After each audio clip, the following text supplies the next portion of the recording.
50 minutos en el tiempo del centro de la República Mexicana. Bueno, ¿cuántas cafés, sobremesas tiene usted con sus amigos, sus seres queridos, familiares? Y pues en otros Méxicos ya hablábamos que del secretario de Energía y el secretario del Trabajo, el secretario de... ¿no? ¿Y en qué van las conversaciones de estos tiempos? Me refiero con la llegada de esta nueva administración o de la cuarta transformación, como se le ha definido.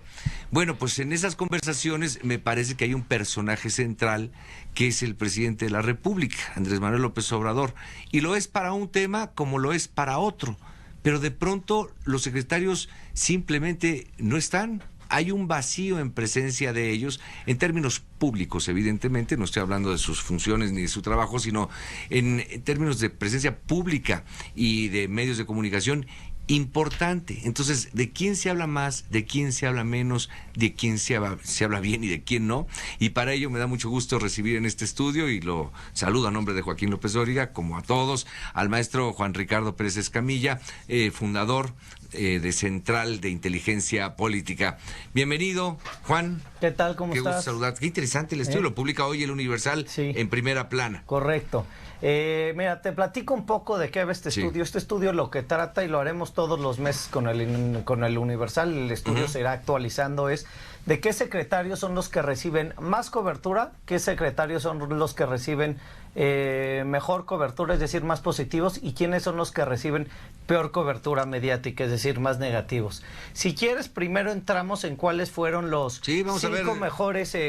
para tener una idea, un referente. Ajá, y explicamos cada uno de ellos. Bueno, el secretario que mejor cobertura recibió fue Marcelo Ebrard, y fue por mucho, fue casi 3 veces mayor su... Estamos hablando en términos cualitativos ahorita. Sí, que la de Irma Heréndira Sandoval. Y básicamente, ¿a qué se debe esto? Bueno, se debe a la relación que empieza a tener con Estados Unidos.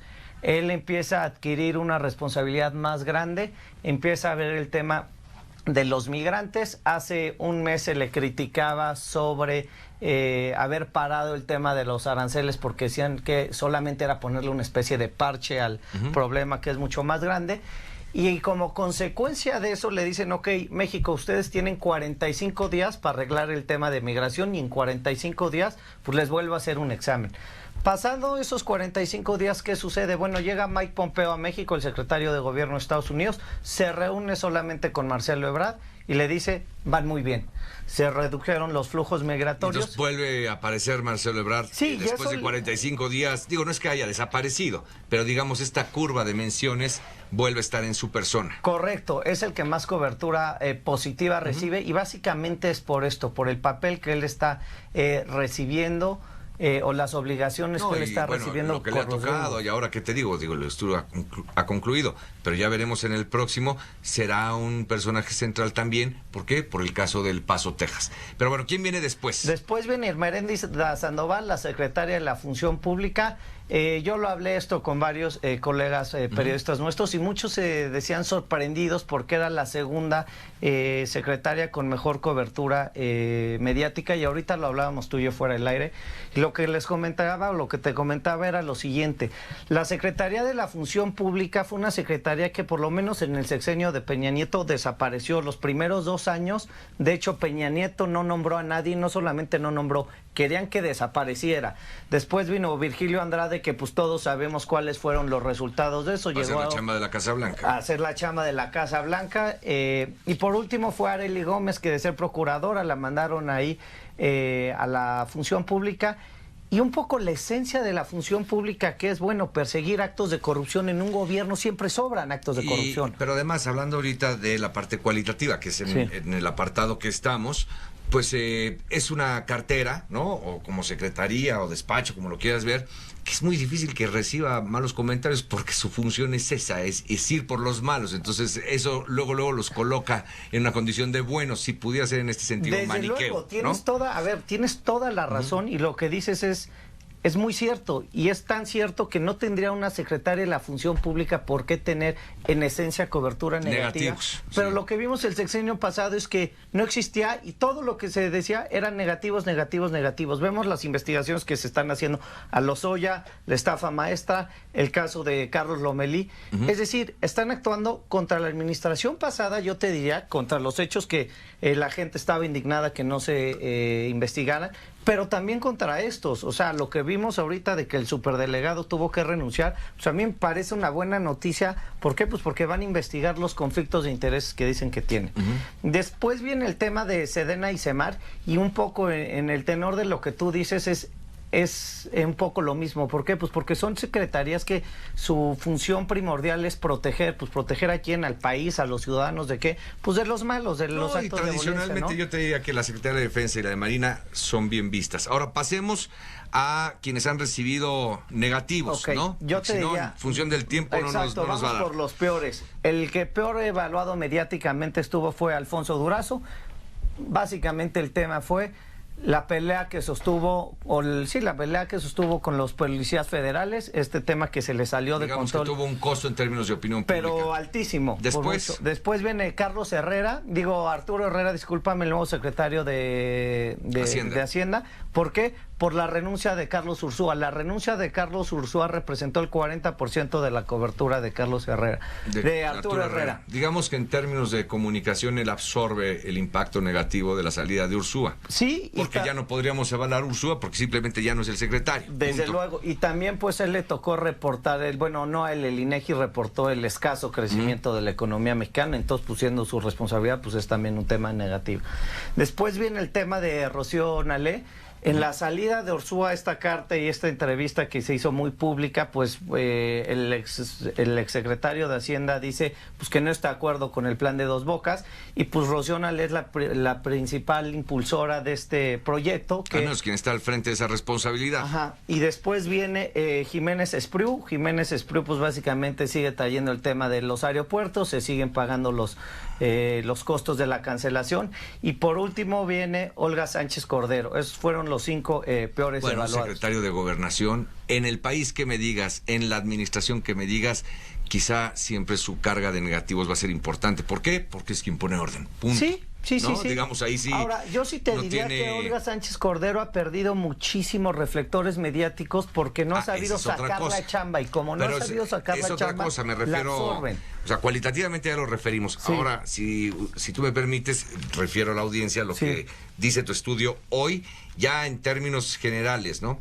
¿Quiénes son quienes han mantenido mayor presencia? ¿De quién se habla más? Ya no importa si mal o bien, de quién se habla más. Correcto. Arturo Herrera, Marcelo Ebrard, Alfonso Durazo, Irma Heréndira Sandoval, la Función Pública, y Olga Sánchez Cordero. Ahí estaría el top 5. Sí, correcto. O el top 5. Si quiere, pues le refiero más, ¿no? 2 o 3 más. Luis Crescencio Sandoval, de la Secretaría de la Defensa Nacional, Javier Jiménez Espriu, Secretaría de Comunicaciones y Transportes, y Rocío Nale. Le doy esos 3 más. Pero el top 5 está, o las primeras 5 posiciones están en Arturo Herrera, Marcelo Ebrard, Alfonso Durazo, Irma Heréndira Sandoval y Olga Sánchez Cordero. Por cierto, hablando de Alfonso Durazo, veo algo que me parece que va a obrar en positivos. Ya lo verás aquí, pues con Joaquín, evidentemente, pero dentro de un mes. Veo a un Alfonso Durazo mucho más propositivo en términos de participar en medios, de dar entrevistas. Ayer le escuchaba una muy buena entrevista con José Cárdenas aquí en Grupo Fórmula, y me parece que eso le va a dar oportunidad, digamos, a ir fijando posiciones, a ir aclarando, ¿no? Sobre todo versiones en función de su trabajo, y eso se hacía necesario. Sí, el tema de Mira, Alfonso Durazo es un tema que si lo viéramos hacia atrás, el tema de la creación de la Guardia Nacional, de cómo se estaba dispersando alrededor del territorio, era algo que le estaba trayendo buena cobertura mediática. Pero este problema que tuvo, yo lo llamaría un problema inaudito. ¿Por qué? Pues porque apareció de la noche a la mañana, y parece un problema que se dio por falta de planeación. Yo creo que le puede hacer mucho más difícil el tema de la Guardia Nacional, porque ahora sí todos los ojos van a estar sobre la Guardia Nacional. El tema de los migrantes, el tema de la seguridad es un tema que en México para mí es el principal problema, y es dificilísimo para toda la población. Claro, si tú ves los índices de percepción, son tremendos en función de la inseguridad. Y es muy difícil de corregir eso. Y él es el responsable, o sea, el presidente le encomendó decir, a ver, tú te vas a hacer cargo de la seguridad, y entonces, pues, ahora, se sacó un poco la rifa el tigre. Finalmente, antes de despedir esta charla, estoy platicando con Juan Ricardo Pérez Escamilla, fundador central de Inteligencia Política. A ver, Juan, estuviéramos en otros tiempos. Dicen que el hubiera no existe, ¿no? No me diste otros sexenios. Sí. Pero me parece que estas curvas no serían tan dispares. No veríamos a 5 secretarios, ¿no? Digamos, en el ojo del huracán, y al resto prácticamente sin presencia.